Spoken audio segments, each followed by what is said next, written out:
ಸ್ನೇಹಿತರೆ ನಮಸ್ಕಾರ, ಜೈ ಭೀಮ್. ಕಟ್ಟ ಕಡೆಯದಾಗಿ ಸ್ನೇಹಿತರೆ ನಮಸ್ಕಾರ, ಜೈ ಭೀಮ್.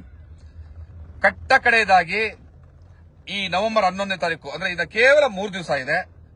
11ನೇ ತಾರೀಕು ಬೆಳಗಾವಿಗೆ ಬಂದ್ಬಿಡಿ. ಬೆಳಗಾವಿ ಚಲೋ ಕಾರ್ಯಕ್ರಮವನ್ನ 9ನೇ ತಾರೀಕು ಅಂದ್ರೆ ನಾಳೆ 7, ನಾಡಿದ್ದು 8, 9ನೇ ತಾರೀಕು ಆಚೆ ನಾಡಿದ್ದು ನಾವು ಈ ಬೆಳಗಾವಿ ಚಲೋನ ಪ್ರಾರಂಭ ಮಾಡ್ತಾ ಇದ್ದೀವಿ. ಪ್ರೊಫೆಸರ್ ಬಿ ಕೃಷ್ಣಪ್ಪನವರ ಸಮಾಧಿ ಸ್ಥಳದಿಂದ. ನಾವು ಒಳ ಮೀಸಲಾತಿ ಹೋರಾಟವನ್ನ ಎಲ್ಲಿಂದ ಪ್ರಾರಂಭ ಮಾಡಿದ್ವೋ ಅಲ್ಲಿಂದಲೇ ಮತ್ತೆ ಇದಕ್ಕೆ ಅಂತ್ಯವನ್ನ ಆಡುವಂತ ಕೆಲಸವನ್ನ ಮಾಡ್ತಾ ಇದ್ದೀವಿ. ಬಿ ಕೃಷ್ಣಪ್ಪನವರ ಚೈತ್ಯ ಭೂಮಿಯಿಂದ ಅವರ ಸಮಾಧಿಗೆ ನಮಸ್ಕಾರ ಮಾಡಿ ಅವರ ಆಶೀರ್ವಾದ ತಗೊಂಡು ನಾವು ಅಲ್ಲಿಂದ ಬೆಳಗಾವಿ ಚಲೋನ ಪ್ರಾರಂಭ ಮಾಡ್ತಾ ಇದ್ದೀವಿ. 8ನೇ ತಾರೀಕು ನಾವು ಸಂಜೆ ಬಂದು ಅಲ್ಲಿ ಹಾಲ್ಟ್ ಆಗ್ತೀವಿ. 9ನೇ ತಾರೀಕಿಂದ ಅಲ್ಲಿಂದ ಹೊರಡೋಣ ಬೆಳಗ್ಗೆ. 9ನೇ ತಾರೀಕು ಬೆಳಗ್ಗೆ ನಾವು ಹರಿಹರದಿಂದ ಹೊರಟ್ರೆ 9ನೇ ತಾರೀಕು ಇಡೀ ದಿವಸ ಹಗಲು ರಾತ್ರಿ ಸಂಬಂಧಪಟ್ಟಂತ ಸುತ್ತಮುತ್ತ ಎಲ್ಲ ಜಿಲ್ಲೆಗಳಲ್ಲೂ ಕೂಡ ಒಳ ಮೀಸಲಾತಿಯ ಜಾಗೃತಿ ಕಾರ್ಯಕ್ರಮಗಳನ್ನ, ಪತ್ರಿಕಾಗೋಷ್ಠಿಗಳನ್ನ ಮಾಡೋಣ.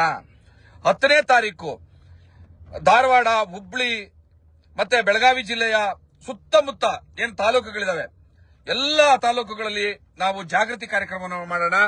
ಈ ಸರ್ಕಾರದಲ್ಲಿ ಅದರಲ್ಲೂ ಕೂಡ ಅತಿ ಮುಖ್ಯವಾಗಿ ನಾನು ಒಬ್ಬರನ್ನೇ ಟಾರ್ಗೆಟ್ ಮಾಡಿ ಹೇಳ್ತಾ ಇದ್ದೀನಿ. ಹೌದು, ಅವರಿಂದನೇ ತೊಂದರೆ ಆಗ್ತಾ ಇರೋದು, ಅವರೇ ಮೋಸ ಮಾಡ್ತಾ ಇರೋದು.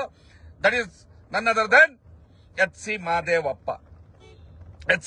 ಸಮಾಜ ಕಲ್ಯಾಣ ಇಲಾಖೆ ಸಚಿವರು ಇವತ್ತು ಸರ್ಕಾರ ಒಳ ಮೀಸಲಾತಿ ವಿಚಾರಕ್ಕೆ ಸಂಬಂಧಪಟ್ಟಂತೆ ಏನೊಂದು ಮೀಟಿಂಗ್ ನಡೆದಿತ್ತು, ಅಲ್ಲೂ ಕೂಡ ನಮ್ಮ ಬಾಯಿಗೆ ಮಣ್ಣಾಕುವಂತ ಮಾತುಗಳನ್ನೇ ಮಾತಾಡಿದ್ದಾರೆ ಅಂತ ನನಗೆ ವಿಷಯ ಬಂದಿದೆ.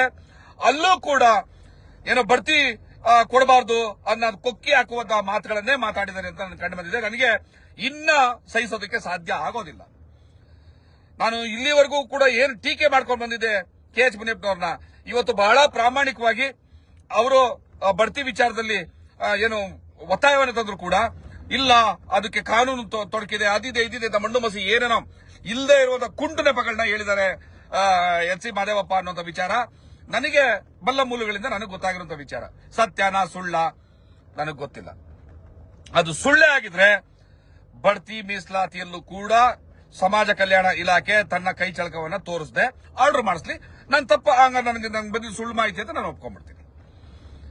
ಅದೇ ರೀತಿ ಬೇರೆ ಬೇರೆ ಏನೋ SCP TSP ಅಮೌಂಟ್ ಮತ್ತೆ ರಾಜಕೀಯದಲ್ಲಿ ಮೀಸಲಾತಿ ಎಲ್ಲಾ ವಿಚಾರದಲ್ಲೂ ಕೂಡ ಅವರು ಕೊಂಕು ಮಾತಾಡಿದ್ದಾರೆ ಮತ್ತೆ ಅಡ್ಡಿಪಡಿಸ್ತಾ ಇದ್ದಾರೆ ಅನ್ನುವಂಥದ್ದು ನನಗೆ ಬಂದಿರುವಂತಹ ವಿಚಾರಗಳು. ಹಾಗಾಗಿ ನಾವೀಗ ಬಹುಶಃ ಬೆಳಗಾವಿನಲ್ಲಿ ಡಿಸೆಂಬರ್ 11ನೇ ತಾರೀಕು ಬೆಳಗಾವಿ ಏನು ಅಧಿವೇಶನದಲ್ಲಿ ಬಿಲ್లుಗಳು ಮಂಡನೆ ಆಗುವಂತಹ ಸಾಧ್ಯತೆಗಳು ಇದಾವೆ. ಸೊ ಆ ಕಾರಣಕ್ಕೆ ನಿಮ್ಮೆಲ್ಲರೂ ನಾನು ಪ್ರಾರ್ಥನೆ ಮಾಡ್ತಾ ಇದ್ದೀನಿ. ಡಿಸೆಂಬರ್ 11ನೇ ತಾರೀಕು ಬೆಳಗಾವಿನಲ್ಲಿ ಈ ಎಲ್ಲ ಬಿಲ್లుಗಳು, ಒಳ ಮೀಸಲಾತಿ ಬಿಲ್ಲು ಸೇರಿದಂತೆ ಬೇರೆ ಬೇರೆ ಬಿಲ್లుಗಳು ಅಲ್ಲಿ ಮಂಡನೆ ಆಗುವಂತಹ ಸಾಧ್ಯತೆಗಳಿದೆ. ಬೆಳಗಾವಿನಲ್ಲಿ ನಾವು ಡಿಸೆಂಬರ್ 11ನೇ ತಾರೀಕು ಬೆಳಗ್ಗೆ 10 ಗಂಟೆಗೆ ನಾವು ಬೃಹತ್ ಆದಂತಹ ಪ್ರತಿಭಟನೆಯನ್ನು ಹಮ್ಮಿಕೊಂಡಿದ್ದೀವಿ. 9ನೇ ತಾರೀಕು ಪ್ರೊಫೆಸರ್ ಬಿ ಕೃಷ್ಣಪ್ಪನವರ ಸಮಾಧಿ ಸ್ಥಳದಿಂದ ಹೊರಡ್ತಾ ಇದ್ದೀವಿ. ಎಲ್ಲರೂ ಕೂಡ ತಮ್ಮ ತಮ್ಮ ವಾಹನಗಳಲ್ಲಿ ಹೆಚ್ಚಿನ ಸಂಖ್ಯೆಯಲ್ಲಿ 2 ದಿವಸ ನಮ್ಮ ಜೊತೆಲಿ ಇರ್ತೀವಿ ಅನ್ನೋರು ನಿಮ್ಮ ಊಟ ತಿಂಡಿಗೆ ಎಲ್ಲ ನಮ್ಮ ಜನ ಆಗ್ತಾರೆ. ನಾವು ಯಾವ ಹಳ್ಳಿಗೆ ಹೋಗ್ತೀವೋ ಅವ್ರು ನಮ್ಗೆ ಊಟ ಕೊಡ್ತಾರೆ. ಅವ್ರ ಮನೆ ಮುಂದೆ ಕೂತ್ಕೊಂಡು ಅವ್ರು ಕೊಡೋಂತ ಊಟ ಮಾಡಿ ಮುಂದಕ್ಕೆ ಹೋಗೋಣ. ನಿಮ್ಮ ವಾಹನಗಳಲ್ಲಿ ಬನ್ನಿ. 2 ವೀಲರ್ಗಳು ನಿಮ್ ಜಿಲ್ಲೆಗಳಲ್ಲಿ ಓಡಾಡುವಾಗ ನಮ್ಮ ಜೊತೆಲಿ ಬಂದ್ರೆ ಸಾಕು. ಕಾರ್ಗಳು ಯಾರ್ಯಾರ ಹತ್ರ ಇದೆ, ಈ ಮಾದಿಗ ಸಮುದಾಯಕ್ಕಾಗಿ ಕೊನೆ ಪ್ರಯತ್ನವನ್ನ ನಾನು ಮಾಡ್ತೀನಿ, ಈ ಸಮುದಾಯದ ಋಣವನ್ನ ತೀರಿಸ್ತೀನಿ ಅನ್ನುವಂಥವ್ರು ನಿಮ್ಮ ಕಾರ್ಗಳ ಸಮೇತ ನಮ್ಮ ಜೊತೆನಲ್ಲಿ ಬಂದು ಜಾಯಿನ್ ಆಗಿ ಹರಿಹರದಿಂದ ಬೆಳಗಾವಿಗೆ 2 ದಿವಸ ನಮ್ಮ ಜೊತೆಲಿರಿ. ಎಲ್ಲಿ ಜಾಗ ಸಿಗುತ್ತೋ ಅಲ್ಲಿ ಮಲ್ಗೋಣ, ಯಾವ ಹಳ್ಳಿಗೆ ಬೇಕೋ ಅಲ್ಲಿ ಹೋಗೋಣ. ಆಮೇಲೆ ನಾವು ಪತ್ರಿಕಾಗೋಷ್ಠಿಗಳನ್ನ ಉದ್ದೇಶಿಸಿ ಮಾತಾಡೋಣ, ಜನರನ್ನ ಉದ್ದೇಶಿಸಿ ಮಾತಾಡೋಣ. ದಯವಿಟ್ಟು ನಿಮ್ಮೆಲ್ಲರಲ್ಲೂ ಕೂಡ ನಾನು ಪ್ರಾರ್ಥನೆ ಮಾಡ್ತಾ ಇದ್ದೀನಿ. ಮತ್ತೆ ನಾನು ನಿಮ್ಮಲ್ಲಿ ಪ್ರಾರ್ಥನೆ ಮಾಡ್ತಾ ಇದ್ದೀನಿ. ನವೆಂಬರ್ 11 ಅಲ್ಲ, ಡಿಸೆಂಬರ್ 11. ಈ ಡಿಸೆಂಬರ್ 11ನೇ ತಾರೀಕು ದಯವಿಟ್ಟು ನೀವೆಲ್ಲರೂ ಬೆಳಗಾವಿಗೆ ಹೆಚ್ಚಿನ ಸಂಖ್ಯೆಯಲ್ಲಿ ಬರಬೇಕು ಅಂತ ನಿಮ್ಮೆಲ್ಲರೂ ನಾನು ಕೈ ಮುಗಿದು ಪ್ರಾರ್ಥನೆ ಮಾಡ್ತಾ ಇದ್ದೀನಿ.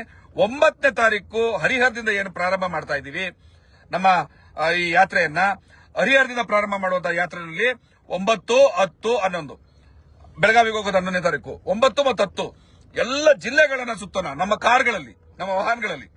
ನೀವೆಲ್ಲರೂ ನಮ್ ಜೊತೆಲಿ ಬರಬೇಕು. ಯಾರ್ಯಾರ ಹತ್ರ ಕಾರ್ ಇದೆ ಎಲ್ಲರೂ ವಿತ್ ನಿಮ್ ಕಾರ್ ಜೊತೆ ನಮ್ ಜೊತೆ ಬಂದು ಜಾಯ್ನ್ ಆಗಿ. ನಿಮ್ಮ ಜಿಲ್ಲೆ ಯಾವ್ಯಾವ ಜಿಲ್ಲೆಗಳು ಬರ್ತೀವಿ ನಾವು? ಹರಿಹರ ಆದ್ಮೇಲೆ ರಾಣೆಬೆನ್ನೂರು, ಅದಾದ್ಮೇಲೆ ಹಾವೇರಿ, ಅದಾದ್ಮೇಲೆ ಹುಬ್ಳಿ, ಧಾರವಾಡ, ಬೆಳಗಾಂನ ಕೆಲವು ತಾಲೂಕುಗಳು ಯಾವ್ದಾವ್ದು ಅಂತ ಬೆಳಗ್ಗೆ ಎಲ್ಲ ಲಿಸ್ಟ್ ಅನೌನ್ಸ್ ಮಾಡ್ತೀವಿ. ಯಾವ್ಯಾವ ತಾಲೂಕಿಗೆ ಯಾವ್ಯಾವ ಹೋಬ್ಳಿಗೆ ನಾವು ಪಾಸ್ ಆಗ್ತೀವಲ್ವಾ, ಅಲ್ಲಿ ಎಲ್ಲ ನನ್ನ ಮಾದಿಗ ಸಮುದಾಯದ ಅಣ್ಣ ತಮ್ಮಂದ್ರು ಗುಂಪಾಗಿ ನಾವು ಬಾಬಾ ಸಾಹೇಬರಿಗೆ ಮಾಲಾರ್ಪಣೆಯನ್ನ ಮಾಡಿ ಸಂಪೂರ್ಣ ಒಳ ಮೀಸಲಾತಿ ಜಾರಿಯ ಘೋಷಣೆಯನ್ನ ಜೋರಾಗಿ ಕೂಗಿ ನಾವು ನಮ್ಮ ಹೋರಾಟವನ್ನು ಮುಂದುವರಿಸೋಣ. ದಯವಿಟ್ಟು ಎಲ್ಲರೂ ಸಹಕರಿಸಿ. ನಿಮ್ಮೆಲ್ಲರಿಗೂ ನಮಸ್ಕಾರ. ಜೈ ಭೀಮ್, ಜೈ ಮಾದಿಗ, ಜೈ ಮಾದಿಗ.